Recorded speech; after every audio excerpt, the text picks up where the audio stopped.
Olá, tudo bem com vocês? É uma alegria estar com vocês novamente nesse dia para mais esse Evangelho. E antes da gente começar, gostaria de convidar a todos a fechar os olhos, para que a gente entre em sintonia com toda a espiritualidade amiga que está conosco neste momento. Em primeiro lugar, o nosso anjo da guarda, que cuida de nós, que zela por nós desde do início dessa nossa encarnação. Vamos também sentindo um amor de mãe que nos envolve, Maria de Nazaré que nos acolhe nesse momento. Nos recebe no seu manto de luz e amor, nos acalma, nos conforta e nos leva à presença do seu Filho, o nosso Mestre Jesus. E só temos a agradecer a todos os ensinamentos, a todo o exemplo, a tudo aquilo que nos deixou. Então, Cristo, nesse momento, nos abraça e nos envolve também em um profundo amor e carinho. E nos leva à presença de Deus, nosso Pai, que só temos a agradecer a Ele todas as oportunidades, a oportunidade desta vida, desta encarnação. E como forma de gratidão, vamos entregando a Deus a prece que Jesus nos ensinou. Pai nosso que estais no céu, santificado seja o vosso nome. Venha a nós o vosso reino. Seja feita a vossa vontade, assim na terra como no céu. E o pão nosso de cada dia dai-nos hoje, e perdoai as nossas ofensas, assim como nós temos perdoado aqueles que nos têm ofendido. E não os deixeis cair em tentação, mas livrai-nos de todo o mal. Que assim seja. Graças a Deus. Bem, o Evangelho de hoje é uma passagem, gostaria de trazer uma passagem que está no Evangelho de Mateus, capítulo 26. E é uma passagem, no mesmo momento que ela é simples, ela é carregada de significados. É uma passagem que acontece quando Jesus, ele já está em Jerusalém, na semana da Páscoa. Ele já teve aquele momento com os apóstolos, a última ceia, e era um momento delicado para Jesus. Era um momento que ele já percebia que o nível de tensão estava muito grande em Jerusalém. Ele já percebia que os religiosos da época, os poderosos da época, que não tinham entendido a mensagem dele, já estavam ali procurando, já estavam já definindo o futuro dele, né, como o Messias. Então ele sentia que nas próximas horas algo ia acontecer muito grave com ele. Então, ele depois que termina a ceia, a última ceia com os apóstolos, ele convida Pedro, João e Tiago para irem com ele até o Monte das Oliveiras, mais especificamente a um local chamado Getsêmani. E ali é um espaço que não fica muito distante da cidade de Jerusalém, você consegue ver toda a cidade. E ali ele pede para ficar um momento a sós, sozinho. Ele pede para os 3 apóstolos deixarem ficar um momento. Ele queria ficar um momento só. E nessa hora, Jesus ele já entendia o que ia acontecer. Ele já sabia que mais algumas horas depois daquele momento, ele seria preso e ele passaria por todo aquele sofrimento, aquele martírio, a humilhação, até chegar ao extremo testemunho da crucificação. E nesse momento, a gente fica pensando no seguinte: se você tivesse no lugar de Jesus, se você soubesse que você seria condenado, julgado e condenado injustamente, que passaria por um sofrimento terrível, açoites, humilhação, e você seria também crucificado. morto da forma mais cruel, qual seria a sua reação? A minha reação, eu falo para vocês, eu acho que eu não pensaria duas vezes em arrumar minhas coisas e fugir, tentar me esconder ou, sei lá, arrumar um advogado, pedir um habeas corpus. Eu iria entrar em total desespero. Mas qual foi a atitude do Cristo?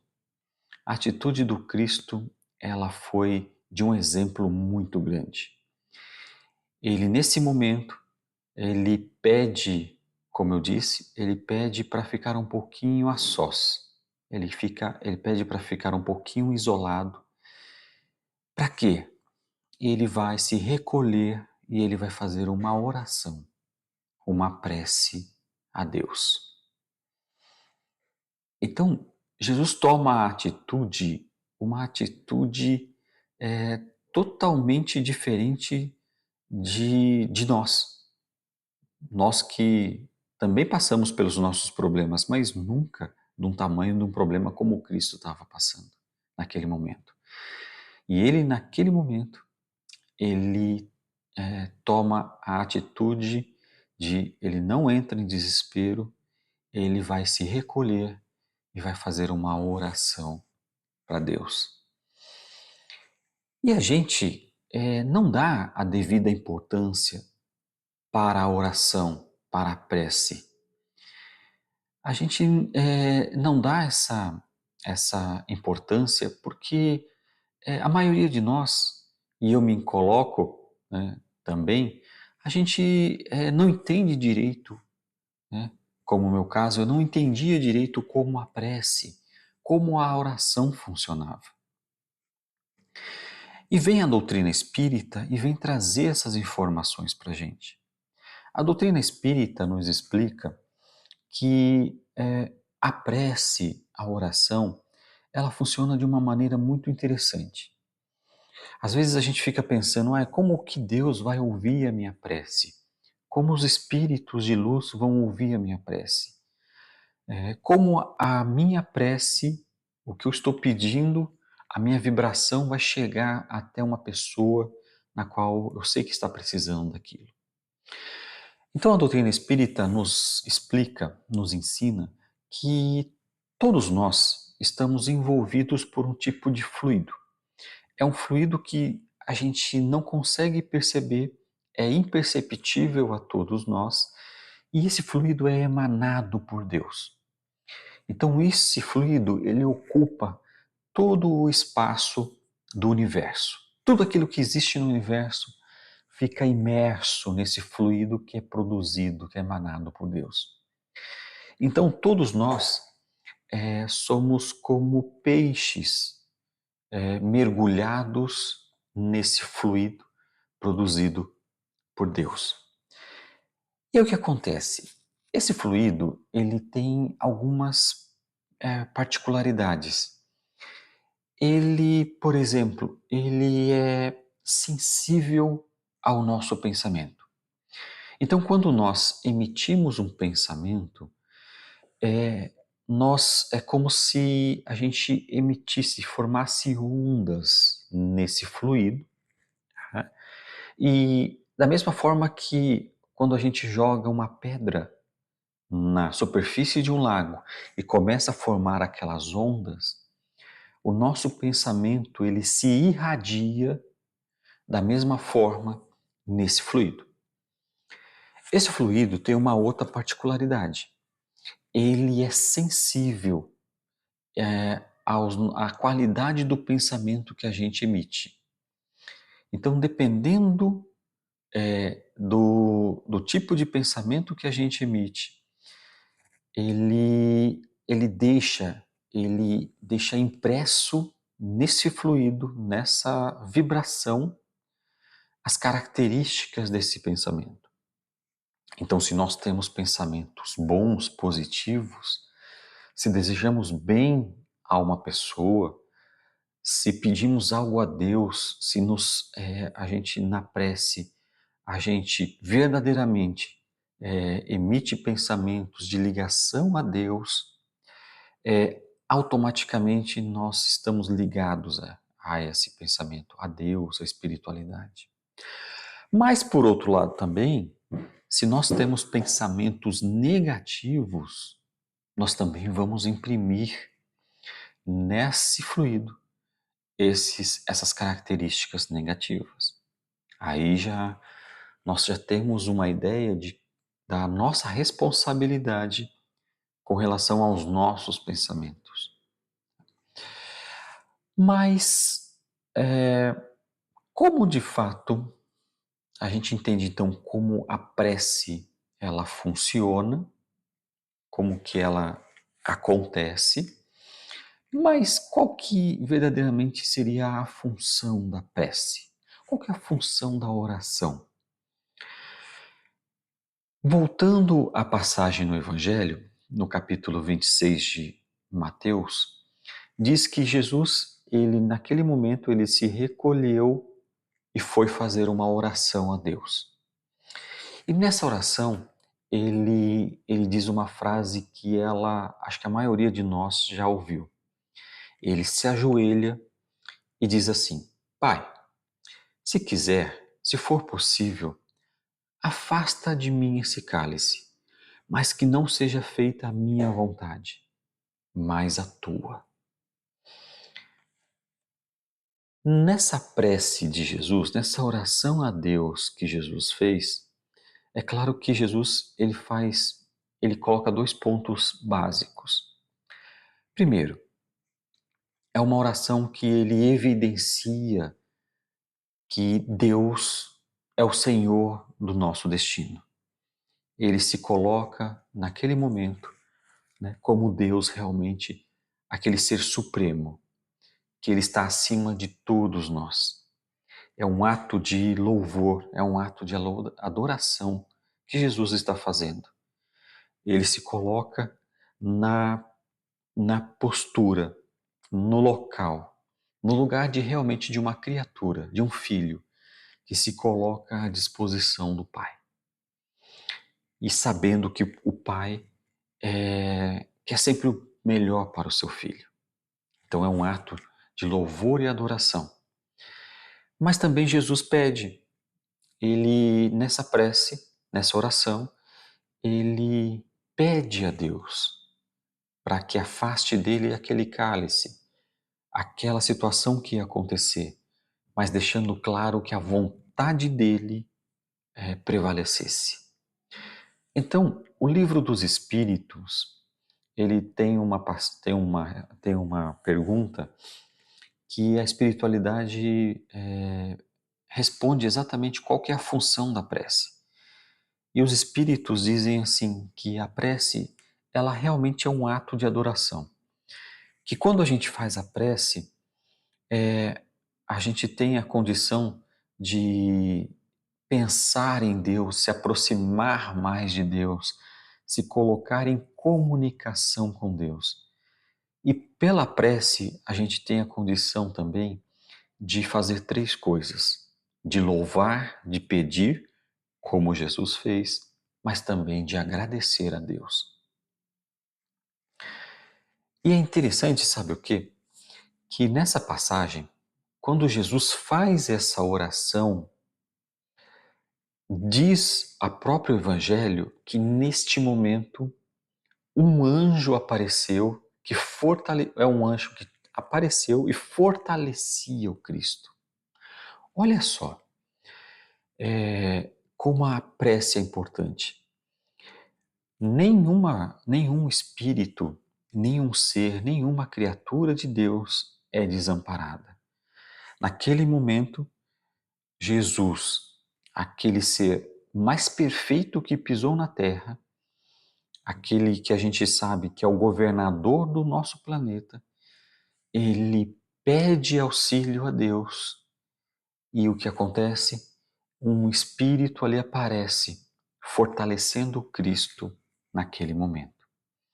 Então, olha só como é importante a prece. Né? Até para o Cristo era importante. Então, se o próprio Cristo buscou a Deus num momento de oração, num momento de aflição, naquele momento, por que que nós também não usamos este recurso? Por que que a gente abandona esse recurso? Mas a pergunta também, algo que às vezes a gente tem alguma dúvida, é como que nós devemos orar? Porque às vezes algumas correntes religiosas falam assim, não, para sua oração chegar a Deus, você tem que fazer ela, por exemplo, de joelhos. Se você, para fazer a sua oração, você tem que estar dentro de uma igreja. Será que é isso? Bem, como a doutrina espírita explicou para gente que o nossa para fazer essa ligação, essa vibração chegar, ela acontece através do nosso pensamento. Então, uma primeira coisa que a gente já começa a ficar clara, necessariamente não precisa de palavras. Então, não precisam de palavras saírem da nossa boca para de fato acontecer uma oração. Você pode orar falando palavras? Pode, sem problema nenhum. Mas o que importa de fato é o sentimento. Então, às vezes, a pessoa começa a fazer uma oração, uma prece, com aquelas palavras rebuscadas. É, se aquelas palavras elas não estiverem carregadas de sentimento, que de fato vai deixar uma impressão nesse fluido que nos cerca, essa prece, ela não vai ter a finalidade alcançada, o objetivo alcançado. Ah, mas eu posso fazer uma prece decorada, um Pai Nosso, uma Ave Maria, sem problema algum. Mas o que acontece? A gente tem que tomar um certo cuidado, que, por exemplo, no Pai Nosso, a gente é craque, e quando eu falo a gente, eu sou o primeiro, de falar uma prece que é decorada, falar ela pela boca pensando em outra coisa. Então, isso não vai adiantar nada. Às vezes você está falando o Pai Nosso e está pensando no que você vai fazer depois da prece. Qual o sentimento que você está colocando naquelas palavras? Então, isso é um cuidado que nós temos que ter nas nossas orações. Então, Jesus, até o Cristo, ele ensinou para gente que ele fala numa parte do Evangelho, também no Evangelho de Mateus, ele diz assim: quando for orar, entra no teu aposento, fechando a porta, e ora ao teu Pai em secreto, para que o teu Pai, que te vê em secreto, te recompense publicamente. Ou seja, você quer fazer uma oração, você pode fazer uma oração sentado dentro de um ônibus, dentro de um coletivo. Não precisa nem fechar os olhos. É só ter aquele momento de concentração, de ligação com Deus, que você pode fazer uma prece ali, ou dirigindo. Então, olha como a doutrina espírita acaba explicando para a gente e desmistificando isso, né? E como eu disse, às vezes, de fato, não precisa nem palavras. Você pode, por exemplo, deitado na cama, antes de dormir, você fechar os olhos em pensamento, você agradecer o dia que você teve, você agradecer as pessoas que passou pelo seu dia, pedir proteção para aquela noite de sono.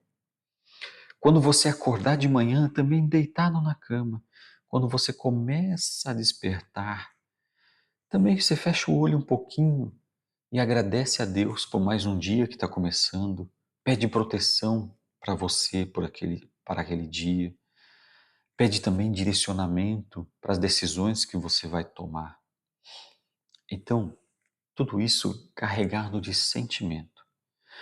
E como eu disse, não precisa de palavras. Tem uma história que é interessante de Madre Teresa de Calcutá. Dizem que certa vez uma pessoa chegou a Madre Teresa e perguntou para ela assim: o que que a senhora diz para Deus nas suas orações? Aí ela respondeu: nada, eu só escuto. Aí essa pessoa perguntou: tá, e o que que Deus diz para a senhora nas suas orações? E ela respondeu: nada, ele só escuta. Então percebam que, de fato, a oração, a prece, ela é uma experiência de presença silenciosa, de uma comunhão com Deus, com o sagrado que transcende tudo. Então, você pode simplesmente elevar o pensamento a Deus em silêncio. Você já está fazendo uma prece. Mas, é, concluindo, concluindo o que que Jesus ensinou para a gente nessa passagem. Então, é, a gente viu como é importante a prece. Em outras passagens do Evangelho, conta que Jesus ele sempre era o primeiro a acordar. E olha que a maioria dos apóstolos, eles eram pescadores, pessoas que acordavam muito cedo.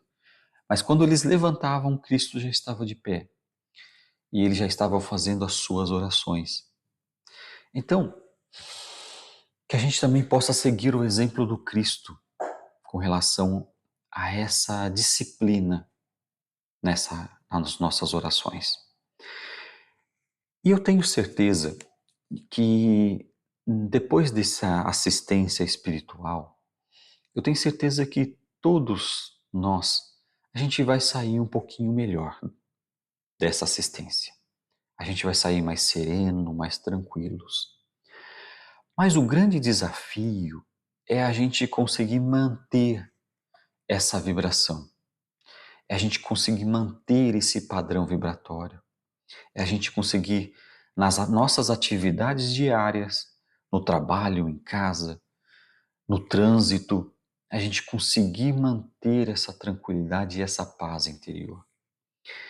E a prece, ela é um recurso super importante para que a gente consiga manter essa comunhão com o sagrado, com Deus, com a espiritualidade. Então, no dia de hoje, na hora que você for deitar, lembre-se de fazer uma prece. Pode fazer um Pai Nosso com sentimento, pode agradecer a Deus pelo dia que você teve.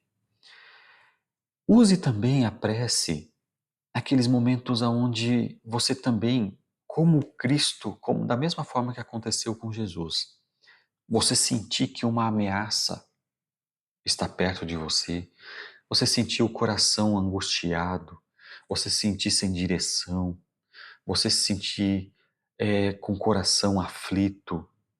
Quando a ansiedade bater dentro de você, para, se recolha, né? E faça uma prece, faça uma oração.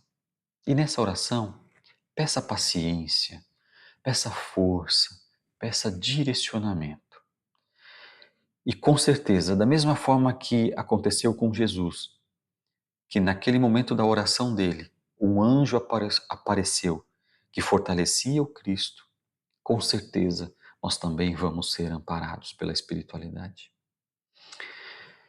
Então, nesse momento, eu gostaria de convidar todos a ir para uma parte prática. Qual parte prática?